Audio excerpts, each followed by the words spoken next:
Hey guys, LE here, and today I just wanted to make a quick video about some of PawPaw's animals. These right here are 3 of his guineas. There's another one right there, and if I'm not mistaken, PawPaw has 8 big guineas and 14 little ones that are currently in cages and not big enough to let out, and because they can't take care of themselves yet. But yeah, we're about to go feed Moka and Miracle, see how they're doing about 2 weeks in, and yeah, he can tell you some more about the guineas and some of his other animals. So without further ado, let's get right to it. All right, come here. Here we go. Dang, Miracle's doing so good. Man. There's a horsefly trying to get her. Ah, she's do it. Nope. Dang, she's big now. You gotta do it. Here it is. She's so soft too. I didn't realize. Here we go. I think she's softer than our cows. You'll get yours 1 second. Here we go. You want me to hold one for you? Yeah, I got it. You got it? All right. So, Pop, I was talking about the guineas a second ago. You said you have 8 big ones and 14 littles? Yeah, about 14 little ones, and I've had up to 100 before. Gosh, 100? Yeah, that's way too many, because when someone drives up to visit, they surround a car, and they get so loud, you can't hear yourself think. They're kind of like watchdogs. Mm-hmm. And they're really good about that. They'll see a strange dog or a coyote or whatever out there in them woods, man, they'll cut up, but I could take off, and sure enough, there'll be a strange dog slipping around. And they'll let you know. They'll let you know if a snake's around. They make all kinds of noises. So they're really helpful about making you aware of your environment. Yeah, they really do. I come home from work one morning, last year, I guess, and man, they was making such a noise. I got out of my truck and I come around here and look. There's all up in a tree out here. And underneath the tree was a coyote. Oh my Just gosh. sitting there watching them. So I guess they saw him and all flew in the tree. And he couldn't get them. Go over there, girl. There you go. This is a brand new bottle, and she hadn't got it broke in yet. Just about wore my old bottle out. In just 2 weeks? Oh yeah, man. Got his old nipple all out of shape. Yeah, she's getting big. Yeah, she's three times a day. She's doing so good. She's getting huge. All right, you're okay. Do you think you could ever take her in the house? No, never take her in the house. I've taken her on the patio. Would you try to put Miracle in the house? No, I better not put her in the house. What do you think will happen? Well, she may have an accident in there. That's be the biggest. She wouldn't hurt them. She might Oh. have an accident. A house pet? Yeah. That'd be awesome. I kind of want to try it. No, Well, I don't know, man. Well, no, I know G wouldn't let us, No, but like. if she has an accident on that carpet, we're gonna be in trouble, dude. We're gonna be in trouble. But Yeah. her and Moka sleep together now. They do? Yeah, I had Moka on the back patio, and every day though I let her stay with Miracle out here in the back, and I'd come out here to feed them. They'd be in that little run over there, sleeping side by side. That's adorable. And so I just leave her out here now at night. I'll close them up in that run, and they'll sleep in there all night together. That's awesome. The reason that I found out about the reason I thought about making a video of the guineas is that in our last interview, like whenever we were in the side-by-side together, you could kind of hear them in the background, and they were so loud that they couldn't really hear what we were saying. Yeah, so you can't. people wanted to know what they were. And some people recognized they were guineas and wanted to know more about them, about yours in particular. I think they probably originated in Africa, because I've seen so many African shows, safaris and stuff, and you'll see guineas in the background. So I'm pretty sure it's probably where they originated. I had a friend one time was sitting on the front porch visiting one Sunday afternoon, a preacher in fact, he's a friend of mine, and it was sitting there, and that's back when I had like almost 100 of them. Man. And up there by your dad's house, coming up that driveway, was a long line of guineas. Just a long line. You can imagine how long that line was. You okay? Well, you got choked. And this long line of guineas was coming. And he said, "What's that?" And I said, "Those are guineas." And they just kept on coming forever. He said, "My gosh." You guys are going crazy.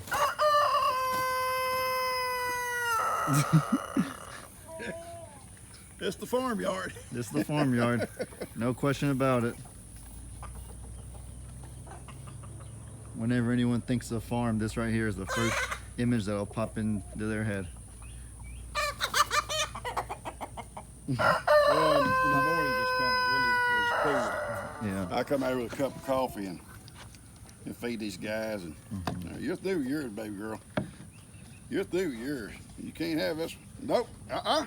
Don't you start butting. Don't you butt. Don't you butt. Don't you butt. Here. Let me have some mochas. Mocha's good. Yeah, I put a little bit extra in mochas. Because she always gets through first. Yeah. And then she'll start butting me, so I have to give her a little bit of mochas. And then Mocha don't want to suck after that calf has sucked on it, I don't think. Come on. She kind of slobbers a lot. I can't blame her. Yeah, she don't have slobber, no nipple in there. Come on, settle down. You gotta get it. You gotta get it. There you go. She's getting the milk off of your fingers. Yeah. Yeah, sometimes she'll start butting, you know? Yeah. And sometimes I'll just let her suck my thumb or something just to keep her from butting me. That's funny. But I give her exactly how much she's supposed to get. You give them too much, you know, they get diarrhea, you know, and stuff like that. Yeah, Tummy aches and problems. Here you go. Yeah. So would you say your father taught you all that you know about animals and stuff like that? Would you say that your dad taught you all the stuff you know about these animals? You know, I've been around cows all my life. You know, my dad was before me, and his mother and grandpa before, or dad and them before him. We've always been cows here, always. Yeah. And probably since the Civil War, there's been cows on this property. And it's a long time. yeah. Now this one here will probably end up living with the goats about half her life, probably. Probably gonna be a goat cow. Like, Miracle's awesome. Miracle's like different. She almost seems like the chosen one because of what happened. Yeah, she had a hard start. Yeah. A hard start. You know, it's still a mystery to us that her mother had the baby, you know, one spot and never moved from that spot herself. But this baby was found like 300 yards from there. And why she was doing there, I don't know. It was a miracle she was there, I guess. Yeah. And I wondered, you know, did the other cows come by? You know, a cow will go away by herself to have babies. Most every time. So she probably would have been there by herself having a baby. Maybe the other cows come to check on her later, and Miracle, being her mom was like she was, followed them off. Yeah, that's the only thing I could think of. Yeah. Because the first time we couldn't find her. We searched a 100-yard circle, and just wasn't anywhere near the other cows. I heard coyotes or something, or wolf would come by, or cougar would come by and snatched her up. Man. You know. And took her away, and it really saddened me a whole lot. But then Dad was coming out of the woods later that evening and saw his little white face look up out of the bushes at him. Man. Yeah, we got to protect this one right here. Oh yeah, she's protect her at all costs. That's a good girl. In spite of the start that she had. That's good. That's my baby. She's a survivor, no doubt. She likes me to rub her under her neck. Yes, she does. She likes that. Yeah, and this is her little friend. Moka, BFFs. Little Mocha. I wonder if she'll let me pet her. Yeah, she will. She'll let you love her. Hey, the funny thing is, I come out and wherever they're at, and I'll say, "Let's go to the chair," and they'll come running to the chair. They'll come to the chair. They know I'm gonna sit down. They know exactly where to go. Sit down to do it. They know exactly where to go. Yeah. That's awesome. They know where to go. Man, how many of these do you have? How many chickens? Yeah. Should be about 25. 25. Wow. I'm gonna take a few of them. I think Kim wants a few of them. I don't want that many. I'm gonna probably keep about 10 or 12. I don't even know where to begin and starting to count them. 3. And, every time I try to start counting, that happens right there. Yeah. And then that's how they breed. I never knew. Yeah, that's how they do it. Oh my God, I actually never knew that's how they breed. That was, I don't want to say disturbing, but that was intense. Laura and filming bees on the front of that box over there. Oh gosh, the bees. Yeah, come on. I'm an insectophobe. I can't do this. Hope there's no snakes over here. I'm in flip-flops, so I'm finna get real messed up. They come out like that to cool off. I'm gonna add another box to each one of them probably tomorrow or the next day. How many are in each one? How many bees? Yeah. Oh, who knows? You don't know? No. There's a thousands? Thousands. Gosh. But I'm going to add another box to them tomorrow. Where do you get them from, or like what do you do to like These retrieve? bees? Yeah. I it's- captured these bees used to be swarms. Now they live here. So like what do you do exactly? You just leave out honey, or I don't know exactly. This sounds like a dumb question, but I don't even know where to begin in catching bees. I'll take you with me one morning. Okay. I'll take you with me tomorrow morning if you want to go and get a box. All right, yeah, let's out of do a it. swarm box. Yeah, let's do it. Let's do it. I need a bee suit. Or do we? Yeah, I got an extra bee suit. All right. I'm kind of terrified of bees, honestly. Wear some clothes. All right, not flip-flops.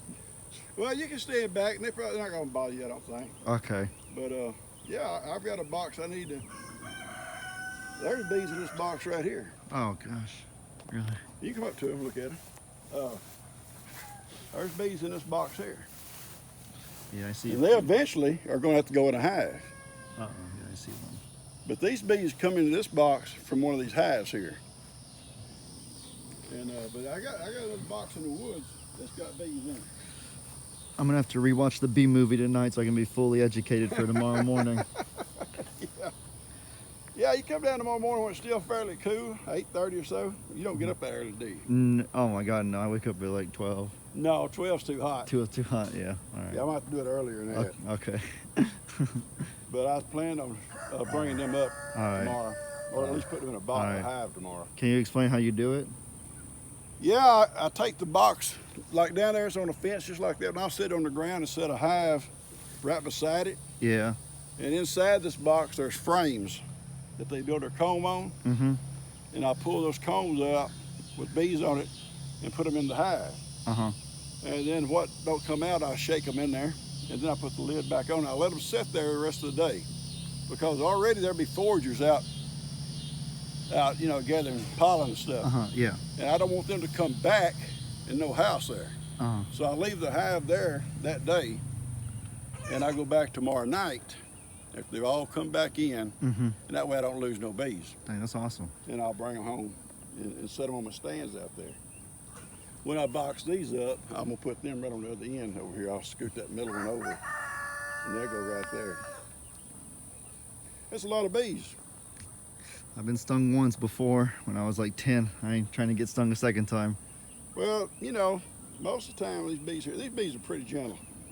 And God, that's a lot of bees right there. yeah, as long as you're not messing with them and stuff, you know, and if you do mess with them, you use a little bit of smoke that kind of calms them down. And you can kind of work them. But I don't ever work bees without protective clothes on. I've seen people do it, but I don't do it. I've been stung before. I'm not allergic, but it don't feel good. Yeah. It don't feel Definitely good. don't feel pleasant, that's for sure. No, it don't. So I try to avoid stings if I can. But when I go to get bees, Heidi goes with me, but she'll get off and stay way out there and watch. And she won't get back on the mule with me until I leave. That's smart. Yeah. That'll probably be me, honestly, if I'm ever there with you. Very smart on her part.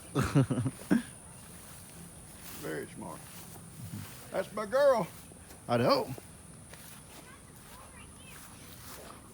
That's my girl. She'll live where I go.